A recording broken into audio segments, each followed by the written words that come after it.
The night my own daughter smiled, while her husband's fist left a bruise under my eye, was the night I stopped being her father and became her lesson. Everyone at that birthday party froze, friends, neighbors, family, all staring at me like I was the problem, not the victim. And when Grace said, "My husband just taught him some respect," something inside me shattered so loud I swear the walls could hear it.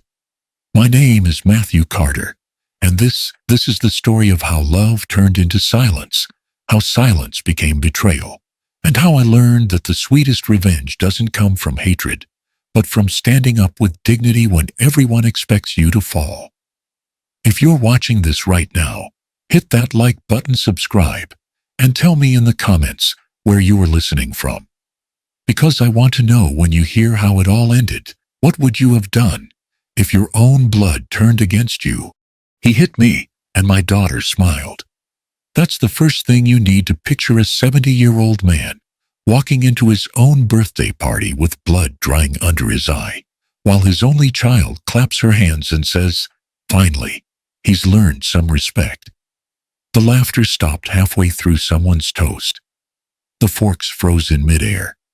Every face turned toward me. The bruise, the tremor in my jaw, the stupid paper crown Grace had put on the cake. I felt the room tilt like gravity had chosen sides, and I was standing on the wrong one. Ethan stood behind her, tall, handsome, self-satisfied, the kind of man who calls waiters buddy and his wife sweetheart in the same breath. My son-in-law, my judge, my executioner, my daughter's chosen God. He rested one hand on her shoulder and said nothing. He didn't have to. The purple around my eye said enough. I could smell brisket wine, the faint bite of wood candle smoke. Normal things. Ordinary smells that for the rest of my life would taste like betrayal. Nobody moved. The silence was so thick I could hear the tiny mechanical hum of the refrigerator. Then Grace's voice, soft, rehearsed venom, wrapped in velvet. "Say you're sorry, Dad. Let's not ruin my party." Her party, not mine. I remember thinking, so this is how it happens. Not with a gun, not with a heart attack, with a daughter turning her back, while her husband wipes the blood off his knuckles. "Grace," I said quietly, "why are you doing this?" She tilted her head the way she used to when she was 5 and pretending not to understand bedtime rules. Only now the gesture was sharp, grown-up, practiced. "Because you keep provoking him," she said. "Because you can't accept that I'm married, and this is our house now. Our house." The words crawled under my skin. The house Linda and I built when the mortgage rates were murder, when we painted walls with borrowed brushes and hope. Now it was ours, hers, and Ethan's, because I was just the old man cluttering the picture. I looked around the room. Some neighbors stared at their shoes. Others tried the polite smile people use when tragedy makes them late for dessert. No one spoke. "Tell them what happened," Ethan said suddenly. His voice was smooth, courtroom calm. "Tell them why you have that mark, Matthew." My throat tightened. "Because you hit me," gasps quick, embarrassed ones. Grace shook her head, fast panic and anger flickering in her eyes. "He fell," she said. "He slipped." "Don't lie, Dad. Everyone saw you were drinking." "Drinking? I hadn't touched a drop in 10 years, not since the night I drove Linda to the ER and promised her I'd quit if she lived. She didn't. I still quit. He hit me," I said again, louder. And my daughter watched. Ethan laughed, a single note, cruel and clean. "You see, paranoid. This is what I was telling you, Grace. The memory problems, the confusion, fusion. It's time to think about his care." The word care hung in the air like chloroform. Grace flinched but didn't argue. She looked small then, but she didn't move toward me either. She just stared through me, as if I were already fading from the photograph. Someone whispered, "Maybe call an ambulance." I wished they had. I wished someone would break the spell, call the police, the pastor, God, anyone. But no one moved until Daniel did. My younger brother pushed through the circle of spectators. His tie was crooked, his hands tight. He stopped between me and Ethan, his jaw set the way it had been the day we buried Linda. "What the hell happened here?" he asked. No one answered. Dan Grace said softly, "Please, it's complicated." He looked at her, then at me, then at Ethan. "Complicated looks simple from here." He pointed at my face. "Someone laid hands on my brother." Ethan smirked. "Your brother got aggressive." I defended myself. Daniel's eyes flicked to Grace. "Is that what you saw?" She hesitated. Too long. That hesitation, God, I could feel it carve me open. The child who used to defend me against neighborhood bullies was deciding whether I was worth the truth. Then she said it. Yes. That's what happened. Something in my chest made a noise I'd never heard before, half breath, half breaking bone. Daniel inhaled slowly, then reached into his coat pocket. He pulled out a thin folder, blue, worn at the edges. "Grace," he said, "before you lie again, you should probably hear what your mother wrote." Her head snapped up. "Mom's been dead for years." "Yeah," he said, "and still smarter than the three of you combined." Ethan's smile slipped. Just a flicker, but I saw it. Daniel held up the folder. "Linda left instructions. About this house, about you. About what happens if anyone tries to force Matthew out." The silence turned heavy, electric. I saw Grace's throat move as she swallowed. Ethan's hand dropped from her shoulder. "Don't," she whispered. "Dan, please don't do this here." He ignored her. "You did this here," he said. "You made the whole town watch you humiliate your father. Now they'll watch this." He opened the folder. The paper caught the light. Ethan took a step forward. "That's private." "Not anymore," Daniel said. "Mom filed it with the county clerk before she died." And just like that, the balance in the room shifted. Ethan's confidence cracked. Grace's defiance wavered. The guests, sensing a change in gravity, leaned closer. "Linda's letter," Daniel said quietly, "says, if Matthew is ever pressured, coerced, or physically harmed in this house, the property doesn't pass to family. It goes straight to the Veterans Relief Trust." Ethan's face drained of color. Grace gasped. "You're lying," she whispered. Daniel handed the folder to me. "Read it, Matt." I couldn't. My hands shook too hard.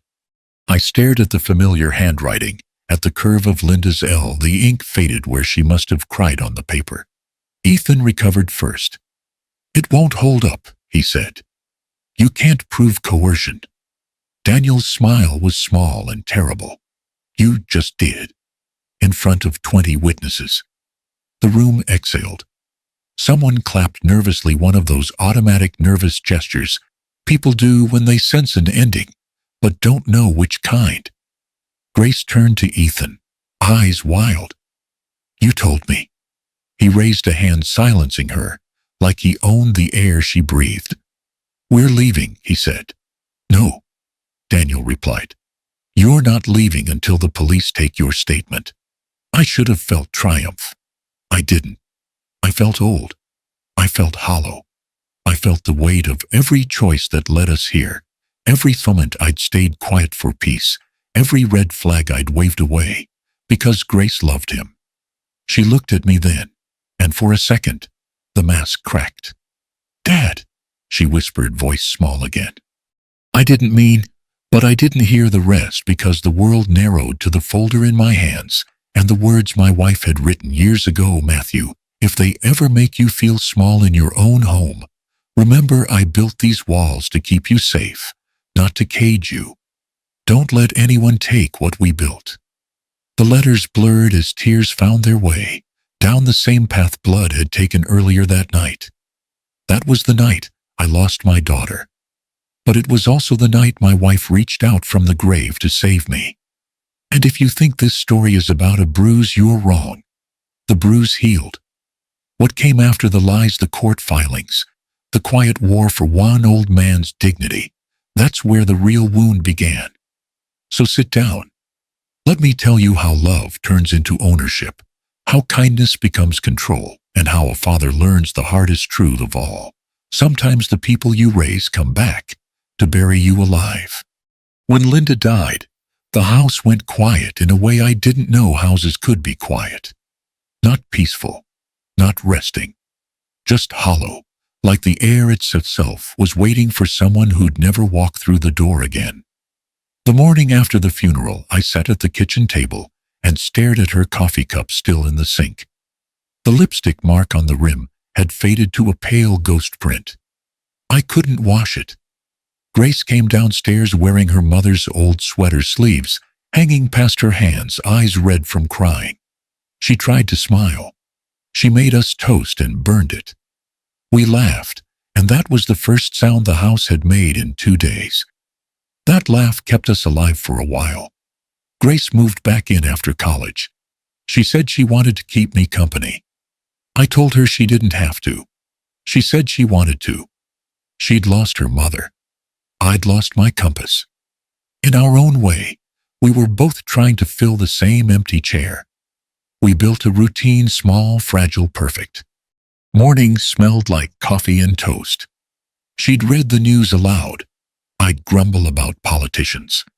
Sometimes she'd tell me about work at the library. Other times we'd talk about Linda, how she used to hum when she watered the garden, or how she'd always leave one lamp on until I came home from the plant. The memories hurt, but they were better than silence. I'd spent 40 years as a mechanical engineer, designing parts that no one ever saw, but everything depended on bearings, couplings, the little joints that make motion possible. Maybe that's why I loved fixing things at home. I built clocks that didn't keep time, and chairs that wobbled, but I kept building anyway. The garage was a museum of unfinished intentions. Grace would walk in, hands on her hips, and tease Dad, "You can fix anything except yourself." I'd grin and say, "That's what daughters are for." For a while, it almost felt like we'd found a way to live inside the grief instead of under it. Sunday dinners, old westerns on TV, her head on my shoulder when she got sleepy. Sometimes she'd glance up at me and say, "You're my whole world, Dad." And I'd believe her. Then she met Ethan. He arrived one rainy April afternoon, tall, polished, wearing a watch that cost more than my truck. When I walked through the door, he was already standing in my kitchen, holding one of Linda's mugs like it belonged to him. "Mr. Carter," he said, smiling like he owned the room. "Ethan Walsh. I've heard so much about you." His handshake was perfect, firm, practiced with just enough pressure to remind you who's stronger. Grace glowed. I hadn't seen her that happy in years. "Dad, Ethan's a lawyer," she said. "He helps people with transitions. You know, financial things." He laughed, smooth and confident. "I work in acquisitions. I make sure assets end up where they belong." At the time I thought it sounded impressive. Later, I'd realize it was a warning disguised as charm. He asked about my retirement, about the house, about how I was managing things. His tone was kind, but his eyes were measuring square footage. Every question came wrapped in sympathy, but landed like a checklist. After he left, Grace couldn't stop smiling. "Isn't he great, Dad? He listens. He gets me." I said I was happy for her. What else could I say? She was 30, in love, and for the first time in years alive again. The weeks that followed were easy enough. He came over often, helped fix a leaky faucet, brought good wine, complimented my carpentry. But he looked around like a man surveying land he might someday own. Grace began to change. She spent more nights out. Her laughter softened into something private. Our breakfasts shrank into silence. And when I mentioned Linda, she'd smile tightly and change the subject. One night, I passed her door and heard her whispering on the phone. "No, he doesn't understand," she said. "He's stuck in the past. I haven't told him about the refinancing yet." Refinancing. That word hit me like cold water. I didn't know what she was talking about, but I knew Ethan's voice was somewhere behind it. Still, I told myself not to overreact. Love makes people different. It's supposed to. I wanted to trust her. I wanted to believe the bond between a father and daughter could outlast the noise of new love. But things began to slip. She started calling the house her place. Ethan's toothbrush appeared in the bathroom. His jackets hung in the hallway closet. One night, I came home and found him at my kitchen table, typing on his laptop. Grace said, "Oh, he just needs a quiet space to work for a while." For a while. He stayed for 6 months. Even then, I tried to keep the peace. On Sundays, I still made pancakes. When Grace hugged me before leaving for Ethan's parents' house, she still smelled like the little girl who used to crawl into my lap after bad dreams. But when the door closed behind her, the quiet came back, that heavy, watchful quiet that knows things you don't. I'd sit in the kitchen at night, the clock ticking too loud, and stare at Linda's old coffee cup in the sink. The lipstick stain had faded to nothing, and I realized too late that the silence had been warning me all along. That was the last season when life still made sense, before Ethan's shadow fell across our doorway, before Grace's laughter started to sound like someone else's voice, before ours stopped including me. I didn't know it then, but the day he shook my hand, Ethan Walsh had already started taking things from me. Not money, not property. Something harder to measure, the part of a man that believes his home is safe. At first, Ethan Walsh seemed like the kind of man every father would be proud to see standing next to his daughter. He was everything I wasn't: polished, charming, ambitious. He spoke with the confidence of a man who thought he understood the world, and maybe for a while I believed he did. He'd show up with fresh flowers for Grace and a firm handshake for me. He remembered details: the make of my old Chevy, the year Linda and I bought this house, the kind of wood I use to build the porch railing. He called me sir at first, which I admit I liked. It made me feel seen, respected. At dinners, he'd ask about my time as an engineer, how the factory used to hum with life before everything got automated. He listened, really listened, with that easy professional smile that never quite reached his eyes. Back then, I mistook manners for sincerity. I thought Ethan was a good man. He wasn't. The change came slowly, like frost creeping up a window, barely noticeable, until one morning everything inside was cold. It started with small comments. At dinner one night, as I passed the mashed potatoes, Ethan said lightly, "You know, Matthew, this place has so much potential. A little remodeling could double the property value." I smiled politely. "It's fine the way it is. Linda and I built it for living, not selling." He laughed softly. "Of course. But times change. Grace and I just want you to enjoy something a little more modern." That word modern became his favorite insult. He'd drop it into every conversation, coated with charm. My furniture was too classic, my habits too old-fashioned, my view of money a bit outdated. At first I brushed it off. He was young, opinionated. That's what youth is for. But soon it wasn't just the house he was criticizing, it was me. "You hold on to the past too tightly," he told me once, as we cleared the table. "It's not healthy. Grace worries about you." Grace nodded, silent. I looked at her, my daughter, my last piece of home, and for the first time, I saw something unfamiliar in her face. Agreement. After that, dinners changed, the warmth drained out of them. Ethan started taking the head of the table without asking. Grace laughed at his jokes, even when they were at my expense. When I spoke, he'd interrupt. When I disagreed, he'd smile in that patient way people do when they think you're too old to matter. Once I made a small joke about him working too much. He smiled thinly. "Work keeps us sharp," he said. "Not everyone gets to retire early and tinker in a garage. Some of us still have to build something meaningful." Grace looked embarrassed, but she didn't say anything. I did. You think building a family and a home isn't meaningful? Ethan smiled again, that polite, empty smile. Of course it is, but nostalgia doesn't pay the bills. After that night, I stopped joining them for dinner. I told myself it was just to give them space. But truthfully, I couldn't stand the way he looked at me, like he was measuring how much longer I'd take up space in my own house. Grace noticed. She tried to smooth things over, always gentle, always diplomatic.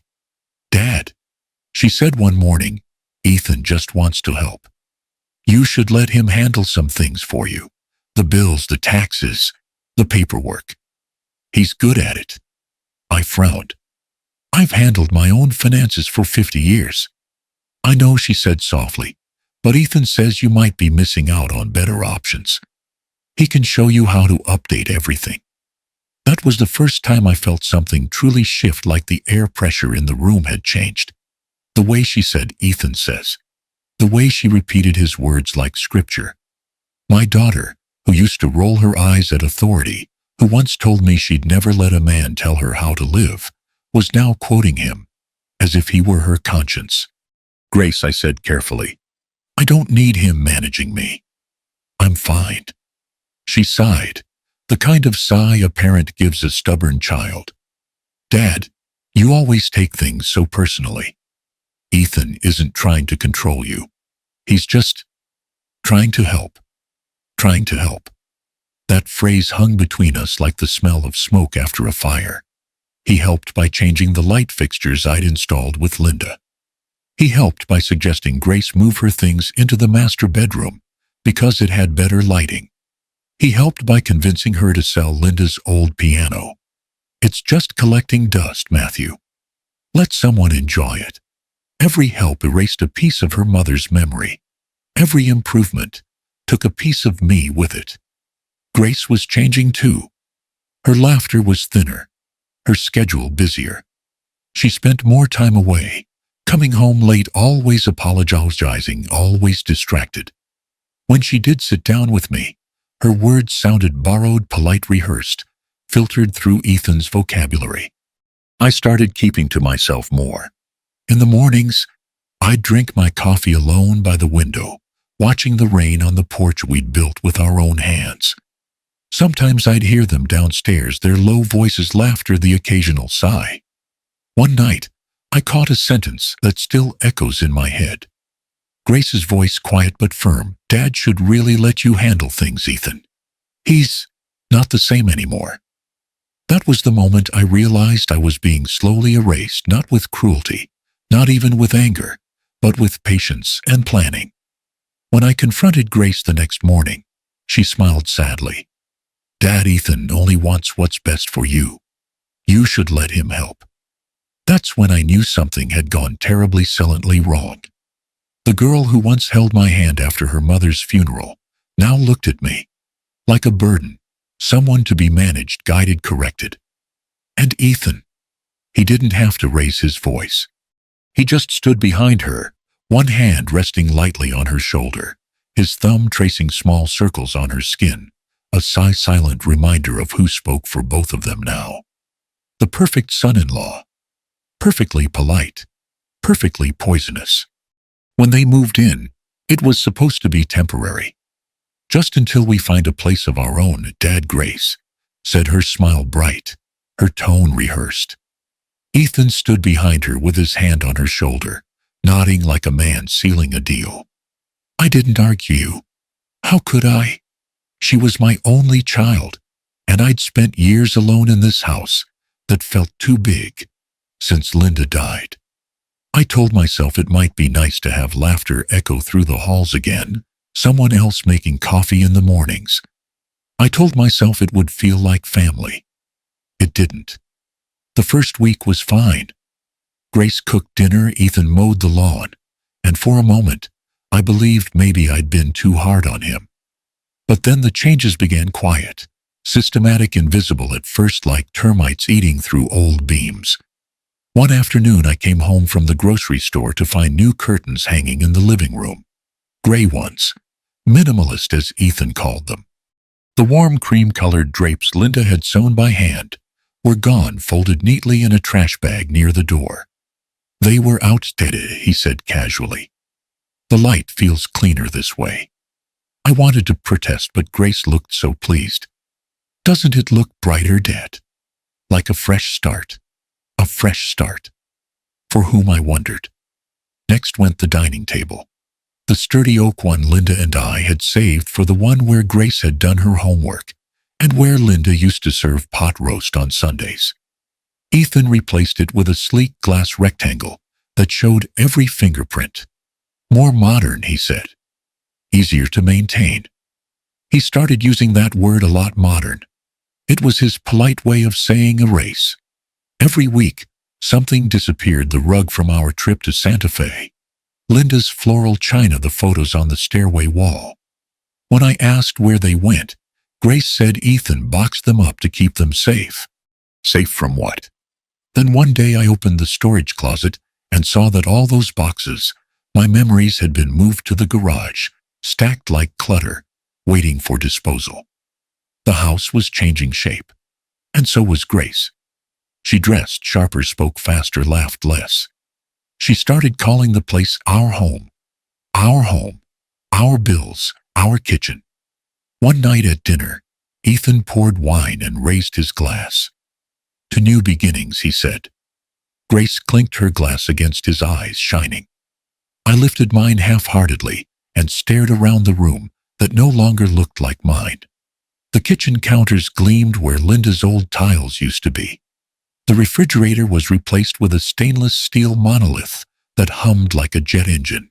Even the smell was gone, the faint trace of cinnamon and wood polish that had always meant home. Now everything smelled like disinfectant and distance.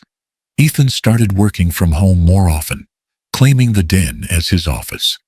He changed the locks on the filing cabinet, where I kept property documents. "Just for organization," he said with a smirk. I began to notice the way he moved through the house, as if testing ownership, touching surfaces like they were already his. He'd leave his watch on the kitchen counter, his tie draped over the back of the couch, his shoes by the stairs. Little flags planted on conquered ground. Grace followed his rhythm. She'd ask me to knock before entering the living room. She'd tell me to text before inviting my brother Daniel over. "It's just to give everyone privacy, Dad," she'd say. Privacy in my own home. At night, I'd hear them talking behind closed doors, muffled voices, laughter, whispers. Then one evening, the whispering turned sharp. I had gone downstairs for a glass of water when I heard Ethan's voice coming from the den. The door was slightly open. "I'm serious, Grace. He's getting older. It's not healthy for him to live alone or with us. You should start looking at senior communities. They're safe. Comfortable. He'll thank us later." I froze, the glass trembling in my hand. Grace's voice came softly, uncertain. "I don't know, Ethan. He loves this house. It's all he has left of Mom." Ethan's reply was smooth, calculated. "Exactly. That's why he can't move forward. He's trapped in memories. And we can't build our life until he learns to let go." The room felt suddenly colder. I stepped back into the hallway, heart pounding. They wanted me gone. Not because I was sick, not because I was a burden, because my presence didn't fit their picture of the future. The next morning, Grace was quiet. She made coffee for herself and none for me. When I asked about it, she said she thought I'd stopped drinking caffeine. I hadn't. She just forgot. Or maybe she didn't. Days passed, each one quieter than the last.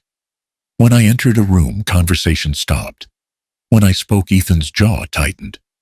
When I tried to help around the house, Grace smiled politely and said, "Dad, maybe just rest. Let Ethan handle it." It felt like drowning in air, still standing in my house, but fading from it inch by inch. One night, I sat in Linda's old room. Or rather, what used to be her room. They'd turned it into a guest space. The floral wallpaper was painted over in pale gray. Her dresser was gone. the bed replaced with a modern frame that looked like it belonged in a hotel. It didn't even smell like her anymore. I sat there until I heard their voices again, faint through the vents. I shouldn't have listened, but I did. Grace's voice, tired, nervous. "I don't want to hurt him, Ethan. He's my father." And Ethan's reply, steady as always. "Sometimes love means making hard choices. We can't start our life with him still here." Then softer, the words that cracked something inside me forever. "We can't start our new life while he's still here." The sentence echoed through the empty walls like a verdict. I didn't move. I didn't breathe. Because in that single moment, I understood the house that had once held our memories was now the crime scene of my slow erasure. It started with the bills. "Let me handle them, Matthew," Ethan said one morning, standing by the kitchen counter with his laptop open, like a man preparing for a presentation. "You shouldn't have to worry about all this paperwork. You've done enough in your life. Let me take some of the weight off your shoulders." Grace nodded immediately. "Dad, he's right. You've been forgetting things lately. You almost missed the water bill last month." "I didn't forget," I said quietly. "I just wanted to double-check the charges." "Of course," Ethan said, smiling, his tone soft and reasonable. "But it's easy to get confused with all the online systems these days. Don't worry, I'll make sure everything stays organized." He said it like a kindness, like he was doing me a favor. I didn't realize it was the beginning of my slow disappearance. Within weeks, the mail stopped arriving in my name. I noticed new envelopes labeled, "Attention Grace Walsh," or "Authorized Manager." Ethan said it was simpler this way. When I asked for my own statements, he said everything was digital, now that he'd print them if needed, but he never did. One afternoon, I walked into the den and found him at my desk typing. My checkbook sat open beside him. "What are you doing?" I asked. He looked up, calm as ever. "Setting up auto pay for utilities. You don't need to worry about it anymore." "I didn't ask you to." Grace's voice floated from the kitchen. "Dad, please, he's helping. You've been under so much stress. Just let him do this." Helping. That word again. Always the same tone, the same pity. A week later, my debit card stopped working at the grocery store. The cashier handed it back, embarrassed. "Declined," she said softly. When I came home, Ethan explained that he'd updated my accounts. "It's temporary," he said. "Everything will go through Grace's joint account until we straighten things out. It's for safety, Matthew. You've had some confusion lately." Confusion. The way he said it made my stomach twist. Grace didn't question him. She just smiled apologetically, as if this were all part of taking care of me. "Dad, it's not a big deal. You're retired. You should relax. Let Ethan handle things." "Grace," I said, trying to steady my voice, "I'm not helpless." "I know," she said softly, "but you're not 20 anymore either." That night, I sat in my room staring at my hands, the same hands that had built this house, repaired engines, held her as a baby. Now they trembled slightly, and suddenly, that tremor became evidence in Ethan's quiet case against me. He began telling stories, subtle ones, small seeds planted in Grace's ear. "She left the stove on," he'd say. "He forgot where he put his keys." He's been repeating himself a lot lately. None of it was true, or if it was ordinary forgetfulness, twisted into a symptom. Grace started looking at me differently, eyes soft, pitying, careful. "Dad, have you thought about seeing a doctor, just to check your memory?" "My memory is fine," I said. "Ethan says it could be early stress-related. Nothing to worry about, but we should make sure." Ethan says. Ethan thinks. Ethan wants. My daughter had become his echo. Neighbors stopped visiting. When I tried to invite Daniel over, Grace said, "Dad, you know how you get overwhelmed when too many people come by." I didn't know. Apparently they did. I realized one day that my phone was missing. When I asked Grace, she said she'd taken it to update the software. I didn't see it again for 3 days. When it returned, my contacts were rearranged, several names missing. Daniel's number wasn't there anymore. They said it was a glitch. Sometimes at night, I'd hear Grace on the phone downstairs. Her voice was low, tense. "He's been forgetting again," she'd whisper. "Yes, I know. I'll look into it." When she saw me in the morning, she'd be overly cheerful, as if erasing the conversation from both our memories. I tried to fight back in small ways. I started keeping notes, dates, times, little things I overheard. But every time I misplaced something, Ethan was there with that calm smile. "See, Grace, it's getting worse. This isn't good for him. We need to do something before it becomes dangerous." Dangerous. Me. He'd say it with concern, but his eyes gleamed the way a man's eyes gleam when he's already won. Grace began moving through the house differently, more cautious, more controlled, like someone managing a patient rather than visiting her father. She'd pat my shoulder, use that soft voice people reserve for the fragile. "You don't need to handle everything anymore, Dad. Let us take care of you." One night, I overheard them arguing in the kitchen. Grace was crying. "He's not crazy, Ethan. He's just older." Ethan spoke quietly, steady as stone. "You're in denial. It's common with children of aging parents. But if you really love him, you'll help him transition before things get worse." I heard a pause, then Grace whisper, "Transition to what?" He didn't answer. The next day, Ethan suggested hiring a financial consultant to review the house's equity. "It's smart planning," he said. "If something happens to you, Matthew, we need to ensure Grace is protected." He framed every intrusion as foresight, every theft as love. But the line between help and control had vanished. Then one morning, while they were out, I went into the den to find a screwdriver. On the desk lay a folder labeled Property Valuation Request. Curious, I opened it, and my breath froze. It was an appraisal form. The house. My house. But the requester's name wasn't mine. It was Grace Walsh.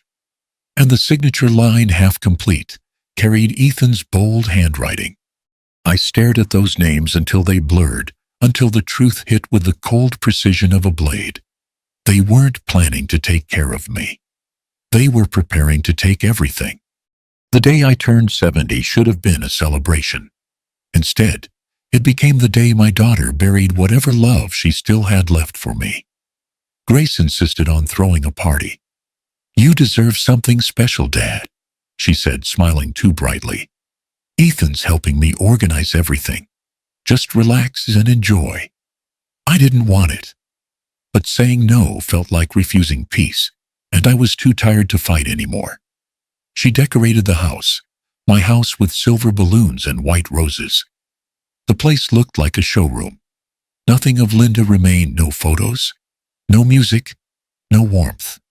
Just sterile beauty and expensive smiles. The guests arrived early. Neighbors, old friends, people I hadn't seen in years. They came out of kindness, bringing bottles of wine and polite laughter. I stood near the fireplace, trying to remember how to host. Ethan floated through the crowd like a politician, handshakes and small talk, his arm draped around Grace's waist. From a distance, we must have looked like a happy family. Up close, you could taste the tension in the air. Halfway through the evening, Ethan tapped his glass. "Let's make a toast," he said. "To Matthew Carter, a man who's lived a full life, built a beautiful home, and raised the most wonderful woman I've ever met." Applause, smiles. My daughter blushed. I tried to smile too, but something in his tone, so smooth, so final, made my stomach twist. Like he was giving a eulogy, not a toast. Afterward, he leaned close to my ear. "We need to talk. Upstairs, now." His voice was low, sharp. I followed, not wanting to cause a scene. In my room, The one place that still smelled faintly of Linda's perfume. He shut the door behind us. For a long moment, we just stood there. Then he said it, calm, deliberate. "You're moving out, Matthew. It's time." I stared at him. "Excuse me." He stepped closer. "Grace and I have been patient. You can't manage this house anymore. It's not Stroy. We've found a good retirement community. You'll have people your age, medical care, everything." "This is my home," I said. "Linda and I built it. It's not your decision." He smiled. "Legally, maybe not. But practically, it is." Grace agrees. I felt the blood rush to my ears. "She'd never." "She already has." He cut in. "You've become a liability. She's tired of cleaning up after your confused effusion. You're not thinking clearly, and deep down, you know it." Something in me snapped. "Get out of my room." He didn't move. He stepped closer, eyes narrowing. "You're done giving orders, old man." When I tried to push past him, he grabbed my arm. His grip was steel. "Don't touch me," I said. He laughed under his breath. "See, angry, unstable." Just like I said. I tried to pull free, but he shoved me hard. I stumbled, hit the dresser. The corner caught my face. Pain exploded near my eye. When I looked up, blood had begun to drip down my cheek. Ethan froze for half a second. Then his expression changed, cold, careful. "You fell," he said. "Remember that." And then he walked out, calm as if nothing had happened. I stood there, breathing hard, the sound of laughter floating up from downstairs. My birthday party. I cleaned my face, but the bruise had already bloomed purple, angry, undeniable. I looked in the mirror and saw a man I barely recognized. For a long time, I considered staying upstairs. Let them finish their performance without me. But then I heard Grace calling Dad. "Come on. We're cutting the cake." Her voice was bright, carefree, completely unaware. Or maybe pretending to be. I walked down the stairs slowly. The room fell silent the instant people saw me. Conversations froze mid-sentence. Glasses hovered halfway to mouths. Grace turned. Her smile faltered. Ethan stood beside her, one hand in his pocket, his expression unreadable. "What happened to your face?" someone whispered. Before I could answer, Grace spoke, her voice loud, clear, trembling only slightly. "My husband taught him a lesson. Maybe now he'll learn some respect." The words hung in the air like a thunderclap. A gasp rippled through the room. Ethan smiled faintly, as if she'd said something witty. I just stood there staring at my daughter, the same girl who used to bring me bandages when I scraped my knees. Daniel pushed through the crowd, then his face flushed with anger. "Grace," he said evenly, "your father doesn't need lessons. But maybe you need to remember what gratitude looks like." Ethan stepped forward. "This isn't your business, Daniel." Daniel's jaw tightened. "It is when you lay a hand on my brother." People began whispering. Some excused themselves, slipping out quietly. Others stood frozen, unsure which side to take. Grace's eyes darted between us, tears forming, but never falling. "Please, Uncle Daniel, you don't understand." "No," he said firmly. "I understand perfectly. You've forgotten who built this house, who raised you, who gave you everything." The silence that followed was suffocating.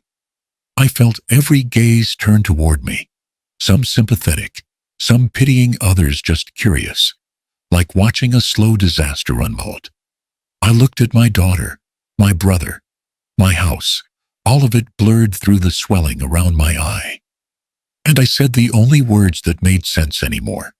"It's all right. I understand." Then I walked out, past the stunned guests, past the silver balloons, past the cake that still burned with 70 flickering candles. Behind me, someone called my name. But I kept walking. Because the man they were celebrating wasn't me anymore. He was gone. They'd buried him under applause. The morning after the party, The house felt like a crime scene. The silver balloons had gone limp. The smell of spilled wine and candle wax clung to the air. My bruised face throbbed every time I moved, but the pain wasn't what kept me awake. It was the echo of Grace's voice. My husband taught him a lesson. I'd spent the night sitting by the window waiting for the light to make sense of things. It didn't. At 8 sharp, a car pulled up outside. I recognized the sound of Daniel's engine before I saw him. He came in without knocking, his face pale with anger and resolve.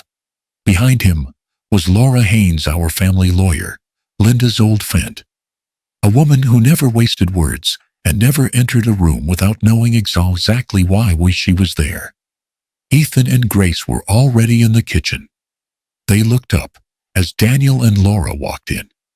Ethan forced a smile. Daniel, Ms. Haynes, to what do we owe this? Sit down, Daniel said. His voice left no room for negotiation.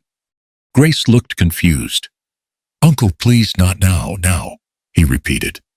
Laura placed a slim leather folder on the table. Grace Matthew, Mr. Walsh, she said formally. Before we begin, you should know that I'm acting under instructions left by the late Mrs. Linda Carter. The air tightened. Ethan's confident posture flickered for the first time. Laura opened the folder. The paper inside was yellowed at the edges, the handwriting neat and familiar Linda's. My throat closed at the sight of it.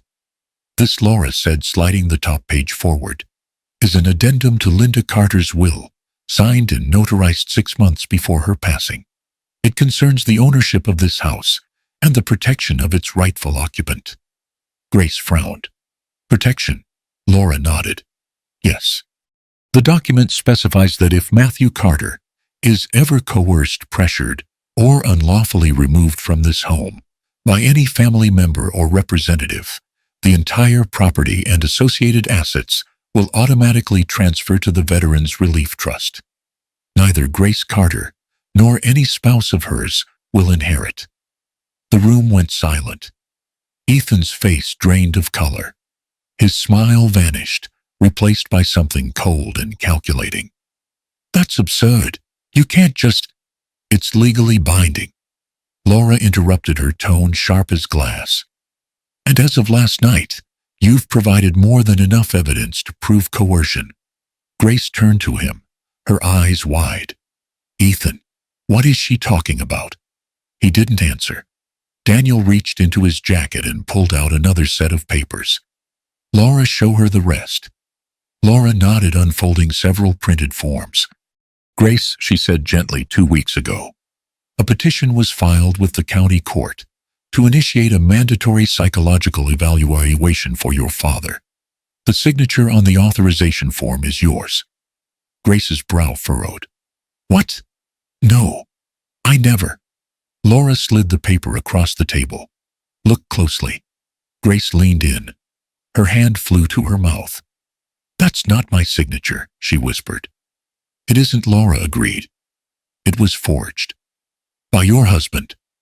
Ethan exhaled through his nose, trying to recover his composure. You can't prove that. Laura smiled thinly. We already have. The notary who witnessed the document has confirmed the signature was added later, your name written over a digital copy of another file. And the IP address used to submit the petition came from this house, Mr. Walsh. From your laptop. Ethan's jaw tightened. His fingers twitched on the tabletop. You were planning to have Matthew declared mentally incompetent, Laura continued, which would have transferred all financial control and this house to Grace. And once the deed was rewritten, you would have gained joint ownership as her spouse. Grace's voice cracked. Ethan, tell me that's not true. He said nothing. Tell me, she shouted, this time slamming her hand on the table. Ethan finally looked at her, and in his eyes there was no apology, just contempt. You wouldn't understand, he said softly. It was for us, for our future. He was never going to let go of this place. Grace stared at him, as if seeing him for the first time. You forged my name. You hit my father. You lied to me. Her voice broke on the last word. Ethan straightened, trying to regain control. Grace, listen to me. Everything I did was to protect you. This house, this old man, he's an anchor. You deserve better than living under his shadow. Daniel stepped forward. You're done talking. Ethan turned on him, venom finally seeping through his polished mask. You think you can take this from me? You think some dead woman's letter will hold up in court? Laura didn't flinch. It already has. The court clerk verified the addendum this morning, and given the evidence of fraud and physical assault, you'll be lucky to walk away without charges. For a long moment, no one spoke. Then Grace stood up. Her voice trembled, but her words were clear. Get out. Ethan blinked. What? Get out of my house, she said again, louder this time. Now. He looked around, realizing that even the walls seemed to have turned against him. This isn't over, he hissed, his voice low, dangerous. Grace didn't answer. She simply opened the front door. He hesitated, searching her face for weakness. He found none. Then he walked out slowly, quietly, the sound of his footsteps fading like the end of a bad dream. When the door closed, the silence that followed wasn't relief. It was exhaustion, the kind that comes after surviving something you didn't know could kill you. Grace sank into a chair, shaking. Daniel put a hand on her shoulder, but said nothing. Laura packed her files, then turned to me. Linda was right to trust her instincts, she said softly. She knew how to protect you, Matthew, even from beyond the grave. I looked at her, then at my daughter. Grace's face was wet with tears. When our eyes met, she whispered, Dad, I didn't know. I swear I didn't know. I nodded slowly. I believe you. And I did. But believing didn't mean forgetting. Through the window, I watched Ethan's car disappear down the road. No shouting, no vengeance, just quiet. Because some men destroy themselves without help. All you have to do is let the truth finish the job. The house was quiet again, too quiet. For days after Ethan's departure, I moved through the rooms like a ghost, retracing the scene of a haunting. The silver balloons were gone. The laughter long evaporated, but his shadow still clung to the walls, to Grace's silence, to the tremor that lived inside me. 3 mornings later, I heard the soft knock. Not urgent, not demanding, just hesitant, like guilt itself had learned to knock. When I opened the door, Grace was standing there. Her eyes were swollen, her hair unkempt, her voice barely a whisper. Dad, can I come in? I stepped aside. She walked in like someone entering a church, afraid of disturbing the ashes. We sat across from each other in the living room, the same place where the betrayal had erupted.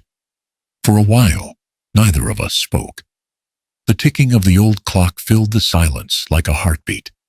Finally, she said, I'm sorry. 2 words. Simple, brittle, heavy. Her hands were trembling. I didn't know what Ethan was doing, Dad. I didn't know he filed those papers, or that he forged my name. I swear to you, I didn't. I watched her for a long time before speaking. You knew something, I said quietly. You just didn't want to believe it. Her eyes filled instantly. You're right. She covered her face with her hands. I saw the signs. The way he spoke to you. The way he spoke to me. But every time I questioned it, he made me feel guilty, like I was the one tearing the family apart. I thought if I just stayed quiet, things would calm down. Her voice cracked. And I let him hurt you. I didn't rush to comfort her. Pain deserves its silence. Then I said, love makes us blind, Grace. But sometimes it also makes us deaf to our own instincts, to the people who try to warn us. She looked up at me, eyes red. Can you ever forgive me? Forgiveness. Such a small word, yet it carried the weight of everything between us. I thought of her as a little girl holding my hand at the park, her laughter echoing through the years. I thought of the woman who had looked at me through Ethan's eyes, and seen not her father, but an obstacle. Finally, I said I don't know yet, but I want to try. She broke, then really broke, and began to sob. I let her cry. I didn't touch her, didn't say it was okay because it wasn't. But letting her cry was my way of saying I still saw her as my daughter, not as an accomplice. After a long time, she wiped her face and said softly, "Laura told me Ethan's threatening to sue. He says we evicted him unlawfully." I nodded. Laura expected that. She said she has enough evidence to shut him down. Emails, the forged signature, the notary statement. He's finished. I looked toward the window. Outside, the rain had begun to fall, thin and steady. People like him, I sighed, they never stop trying to win. But sometimes losing everything is the only justice they'll ever understand. Grace reached out her fingers, brushing mine hesitantly. "I'll handle whatever comes. I owe you that much." I shook my head. "You don't owe me anything, Grace. You owe yourself the truth. You stayed because you were scared of losing love. But love that needs fear to survive isn't love. It's a leash." She nodded slowly, her face tightening with a painful kind of understanding. We sat like that for a while, two survivors of the same war, both guilty in different ways. Eventually, she said, "I keep thinking about Mom. What she'd say if she saw all this." I smiled faintly. "She'd say we took too long to remember who we are." Grace laughed softly through her tears. "Yeah, that sounds like her." The moment felt fragile but real, like the first breath after almost drowning. A few hours later, Daniel stopped by. He'd been checking in daily, his way of guarding without hovering. He looked at Grace, then at me. "Everything all right?" Grace stood up. "It will be," she said quietly, and went to make tea.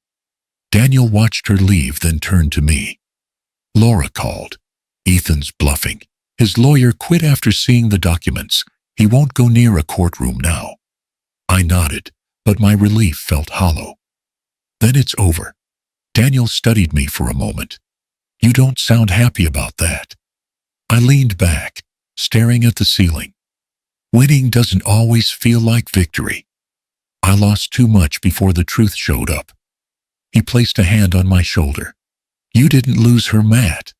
You almost did, but she came back. Don't let the win make you bitter." I looked at him, puzzled. He smiled sadly. "Sometimes the hardest part of surviving isn't the fight.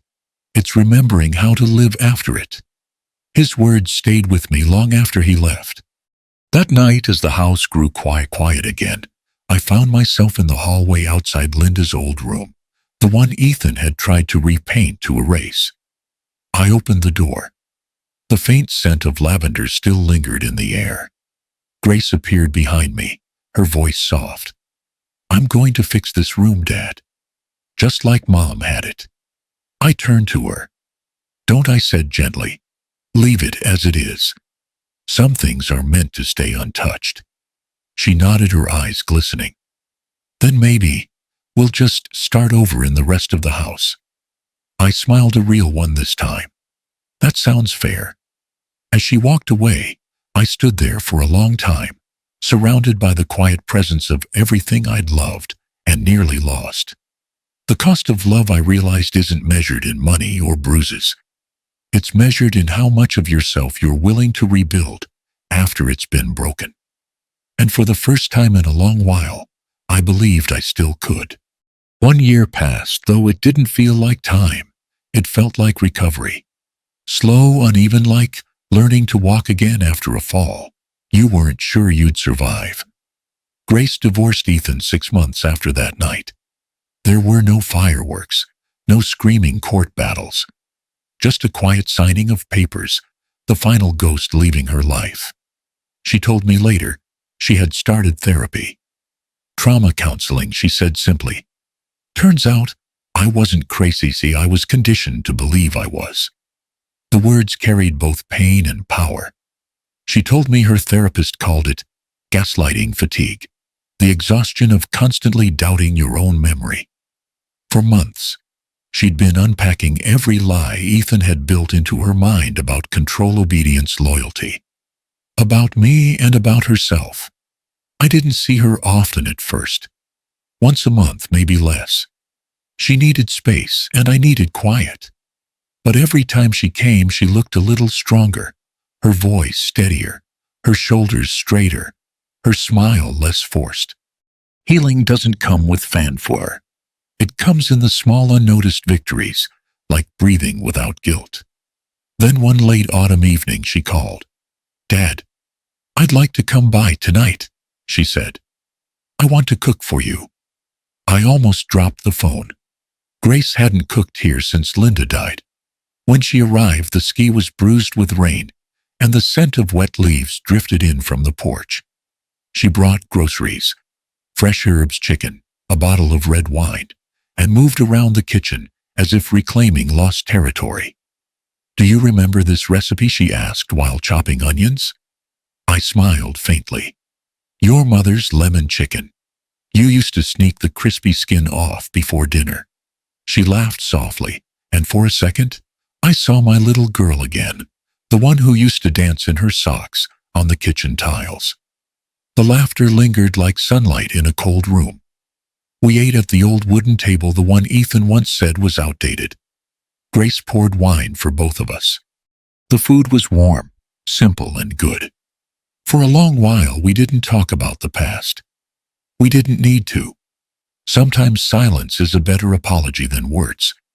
After dinner, she looked at me and said quietly, "I've been learning about forgiveness. My therapist says it's not about excusing what happened. It's about letting go of the version of yourself that let it happen." I nodded. "That's true for both of us." She hesitated, then asked, "Do you still hate him?" I looked at my glass. "No. Hatred keeps him alive.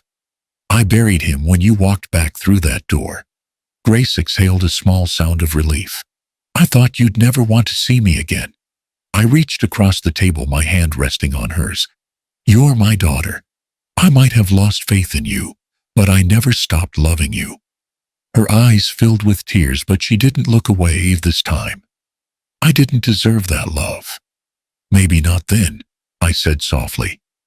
"But you do now." The fire crackled faintly in the background. Rain tapped gently on the windows. We sat there, father and daughter, two people who had seen the worst of each other and somehow found the courage to stay. There was no grand declaration of forgiveness, no tidy closure, just an understanding of fragile sacred truths born out of shared pain and quiet love. Later, Daniel dropped by unannounced as always. He looked at the table, the plates, the 2 glasses of wine. "Well," he said, grinning, "I see peace talks are going well." Grace laughed, a real laugh this time, and got up to hug him. "Uncle Dan, I didn't think you'd come tonight." He shrugged. "I was nearby, and I wanted to make sure my big brother wasn't drinking dinner alone again." He joined us at the table, grabbed a fork, and stole a bite from my plate. "Not bad, kiddo. Your mom would have been proud." Grace smiled. "I hope so." Daniel leaned back, looking between us. His voice softened. "You know, families break all the time. Sometimes by anger, sometimes by silence. But they can mend too if someone's brave enough to admit they were wrong." Grace's eyes glistened. "I was wrong, Uncle Dan." Daniel chuckled, shaking his head. "You just said the hardest sentence in the English language, sweetheart. That's how mending starts." He raised his glass. "To rebuilding. To forgiveness earned, not asked for." We clinked glasses, the sound small but bright, echoing through the quiet house. Later that night, after Daniel left, Grace helped me wash the dishes. She hummed one of Linda's old songs under her breath. I didn't say anything, but I found myself humming along. When we were done, she looked around the kitchen, the same kitchen that had once felt like a battleground, and whispered, "It feels different now." "It is," I said, "because this time we're not pretending." She smiled faintly, then kissed my cheek. "Good night, Dad. Good night, sweetheart." As her car disappeared down the wet driveway, I stood by the window feeling something I hadn't felt in years. Peace, cautious, but real. Grace was finding her way back, and maybe so was I. The house no longer felt haunted. It felt alive again, with laughter, with hope, with the sound of rain against the glass, and the memory of forgiveness beginning to take root. 2 years later, the world outside my porch looked the same, but I wasn't. The morning sun spilled across the wet grass, and a soft breeze carried the scent of cedar and coffee. I sat in my old rocking chair, the one Linda loved, a mug in hand, steam curling upward into the pale light. It was peaceful. Not the kind of peace you fight for. The kind that simply arrives when you've stopped demanding that life apologize. Grace visited often now. She'd remarried a good man this time. His name was Ben, a history teacher from Salem. Quiet, kind eyes, the kind of handshake that doesn't try to prove anything. I liked him the first moment I met him. When Grace introduced him, she said, "He listens, Dad. Really listens." That was all I needed to hear. They came by on weekends, sometimes bringing flowers for Linda's grave or groceries, or just themselves. When they laughed together, I could finally hear something I hadn't heard in years: lightness. One afternoon, while I was trimming the roses, Grace told me Ethan had lost his license. Forgery, she said simply. He falsified legal documents for another client. The bar stripped him of his practice. He's finished. I paused the pruning shears halfway through a stem. She was watching me carefully, maybe expecting some satisfaction, some spark of vengeance. But there was none. I just nodded and said, "I don't need to see him fall. It's enough to know you stood up." She smiled softly. "You really don't hate him anymore?" I sipped my coffee thinking, no, hate would mean he still matters. And he doesn't. The wind rustled through the garden, scattering rose petals across the porch. We both watched them drift away, tiny, beautiful remnants of something once whole. That evening, after Grace and Ben left, I stayed outside long after sunset. The porch light hummed softly. Fireflies blinked in the darkness, like slow heartbeats. I thought about everything that had happened: the betrayal, the bruises, the signatures, the silence. People assume revenge is a storm, something that burns and destroys. But sometimes it's just stillness, the quiet endurance of dignity. When you survive what was meant to break you, you don't need to scream victory. You just keep living. And that becomes the loudest answer of all. I spoke softly then, maybe to the night, maybe to whoever might one day need to hear it. Sometimes the sweetest revenge isn't making them pay. It's standing up, walking forward, and letting them see they never had the power to take your dignity. Inside, the old clock struck 7. The sound echoed through the quiet house, not as a reminder of passing time, but of time regained.